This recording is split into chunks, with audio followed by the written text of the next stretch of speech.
So in this training video, we're going to be looking at how to make an endorsement to an existing policy. And we're still dealing with the BOP policies right now. You'll have other videos on CPP later, so we're just sticking within that. And you may recognize this homepage here and our tiles, search, new quote, and recent. It's possible that the policy you want to work on is here under recent, but if it's not, you can always go and search it out in the search tile. So I'm going to imagine I have my policy number here, and that's what I'm going to search with, although I can also search by the insured's name. Sometimes the policy number is a little bit more specific and better. So I select that here. And then I go ahead and click on Go, and it's going to search out this policy number for me. And you can see it pulled up two different options here. So I'm going to choose this top one here because if I go down and look at it, I can see that it is in force, which means that the policy is in effect. And that's the one I'm going to want. So I will select that. And it will take me to a page that I might be familiar with. This is kind of where I ended when I did my BOP quote. And I can see here that I have my insured's name, and here's my policy number, and here are the list of revisions. So I have revision 3 is my most recent. That's the one I want. I've got my premium and the effective dates. All this information is here. I'm just going to go over here where it says choose new action, and I'm going to click endorse. And that's how I'll start the endorsement process. So it'll take me to this page here and show me my product is the business and commercial auto package, and my company. None of this can be changed to the effective date. What you can see here is that I will be able to change the transaction effective date. So in other words, this is when I want this endorsement or change to go into effect. And just as was the case with the quoting process, I can click on the calendar and select the date I want, or I can type it in. Either one works. The second piece of information here is this reason for change. And you'll notice it's a bit of a bigger box. We want to be as detailed as we possibly can be here, simply for the fact that this is what the underwriter will look at when they go in to review this endorsement. And this is the only information that they're going to be able to look at. They don't have the luxury of communicating with the client as you do, so you want to be as specific as possible. That way they will not have to contact you multiple times. And it makes their lives easier, which is really helpful, and kind of makes it go into effect a little faster too, perhaps. So we're going to go ahead and type in here that I'm going to be adding a truck endorsement to the auto policy, and that I'm also going to be adding comp and collision. And I have to be careful with my spelling here, but thankfully there is spell check, so the little red lines will tell me, hey, go back and change that. So I've detailed that here, and I'm going to pull on down, and I see all kinds of other information here. My insured name, which I'm not going to change, and some other information. Now, as I said, normally we try to fill this in as much information as possible. This is a training policy, so we maybe don't have as much here. If I change anything in this area, I also need to detail that in the endorsement as well. I want to be very, very specific with what it is I'm changing. And as we know by now, I hit next. So here are my producers, and I can go down and kind of select where I want to go. In this case, because I know I'm searching for auto, I can just go down and go right to it. If you're not comfortable, you can tab through piece by piece, go through producers, hit next. But really, we're not making any changes except in auto, so it's going to be a lot faster once I've clicked on this business package to go down and select commercial auto. So I just pull on down here and take a look at commercial auto, which is where my changes are going to be made. So here it is. I've got that business auto and my primary state. So I go right to next. My state coverage limits, I don't need anything to do with those. I'm looking primarily at adding that vehicle and comp and collision. So again, I can tab through, or I can just come over here and go right to either drivers or vehicles, depending on what my change is. Again, I can see my drivers here. If I needed to make any changes, I would do that here, but I am making the changes to that vehicle coverage. So that's where I'll go, is select vehicles. And as you can see here, I have 2 vehicles and my VIN numbers are in, so I can check out all the information. If I have a list of vehicles, this might help me figure out which one I'm making the changes to a little faster rather than going in and looking at them individually. And once I've decided which one is the one I'm making the change on, I go to details and select it. And here's my information is all set up.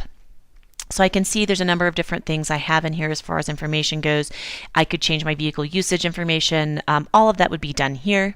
But what I'm really looking for is that point when it talks about the damage to the car and the protection. So the non-physical damage is the liability, and here we have the physical damages coverages. So that's where I'm going to find what I want to change. So I select that button here, other than collision, and it's going to ask me a couple questions about previous damage.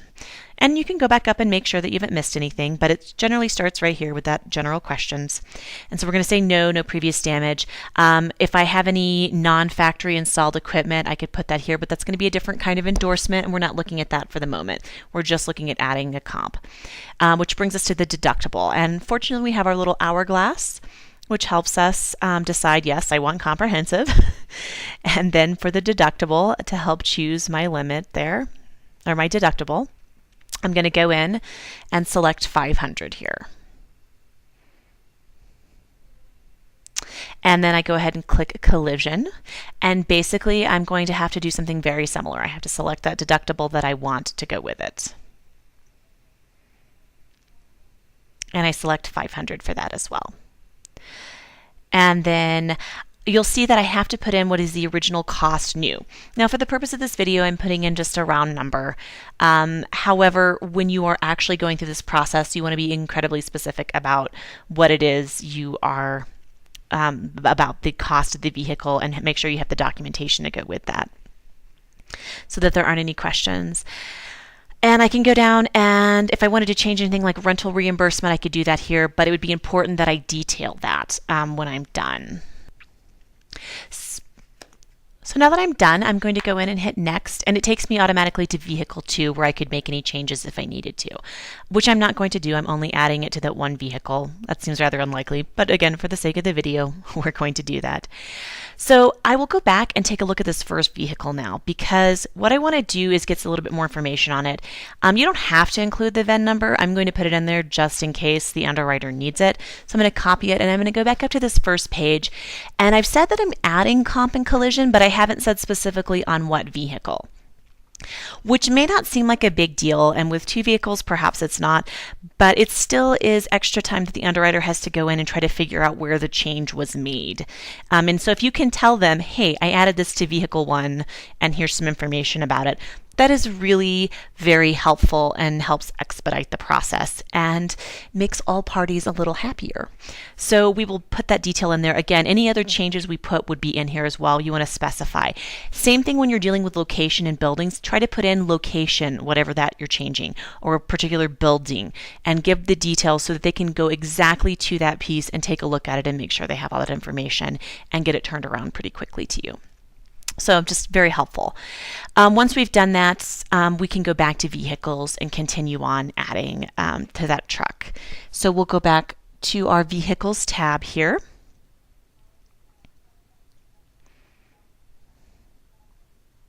And we're going to go on up just as we did in our quote process and hit add. And we're just going to put in the new information for the vehicle. This is to give you a quick glimpse of what it looks like when you're detailing information on trucks. So you'll notice that this time the VIN number is required because we have a policy in effect. We actually have to tell it what the VIN number is. And we talked a little bit about that, how it was necessary because you had to have it for later, but in this case we actually have it need it to proceed because we have the policy in place. So we also have to put in our year and the make of the vehicle, which I can type in or I can search. Either one works.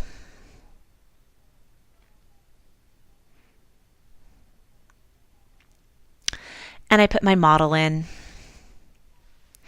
And again, you might have several different options that are pretty specific. You want to make sure you're choosing the correct one.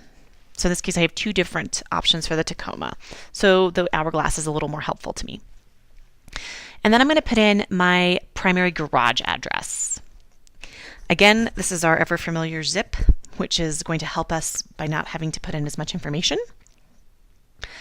And let's say that perhaps I remember my zip, so I go ahead and type it in, and then just select the next box down, and it generates that information for me. And then I can go in and type in the street address.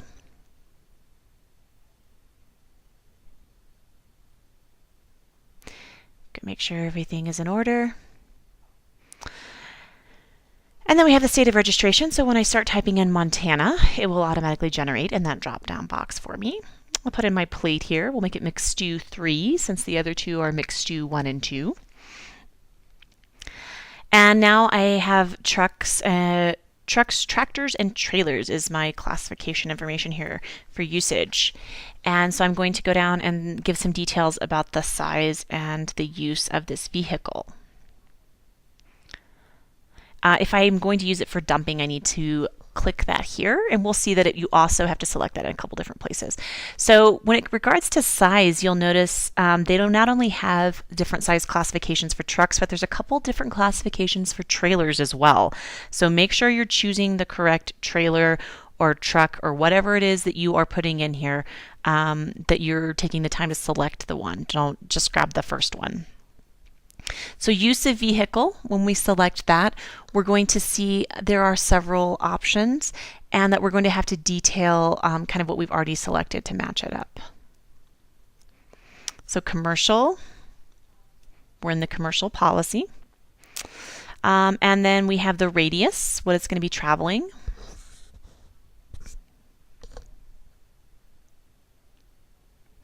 So when I look at this special industry type, again, if I'm talking about what I'm using the vehicle for.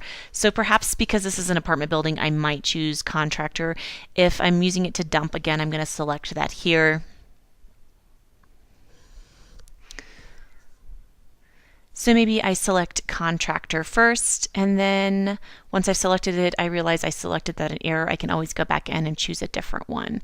But you want to be kind of specific with which one it is. And you can always contact your underwriter with any questions you might have regarding that. And then I choose my special industry class. And you'll notice that I do not have to include the gross vehicle weight. I have my non-physical damage coverages is automatically generated here with liability. And then if I wanted to anything with non-factory installed equipment, I could put that here, but I'm going to say no just to keep it kind of simple. And the physical damage coverage we saw already with comp and collision, so we're not going to add that here, but you could put that in as well. And then we hit next, and we've kind of completed that with our vehicles. So now I can scroll over and double check all my information.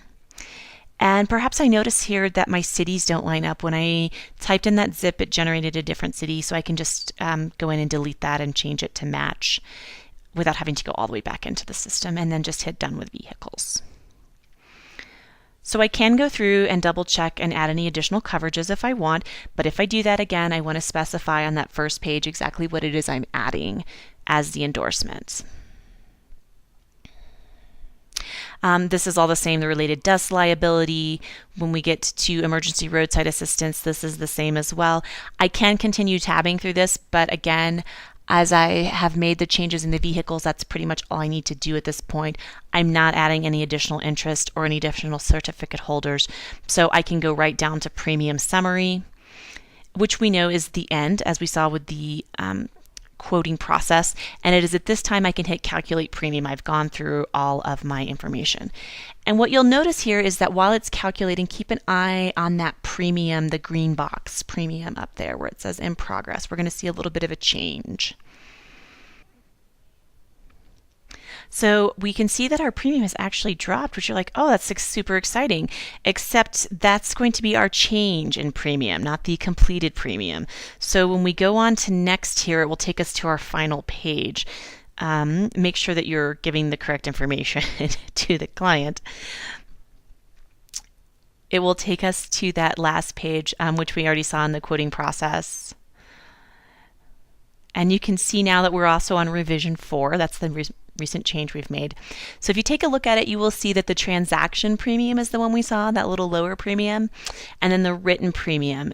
So that is the official premium cost, that once you have added that change in. So that's going to be the difference there. We can see all the other information here, go down and look at what we've done, the policy history, go back to billing. If I want to change how it is, I can do that here. We'll leave it with annual. And as we normally do, once we have gone through this, we hit complete. And then it goes to the underwriter for review. Now, hopefully we have detailed it to the point where they will not need to contact us multiple times.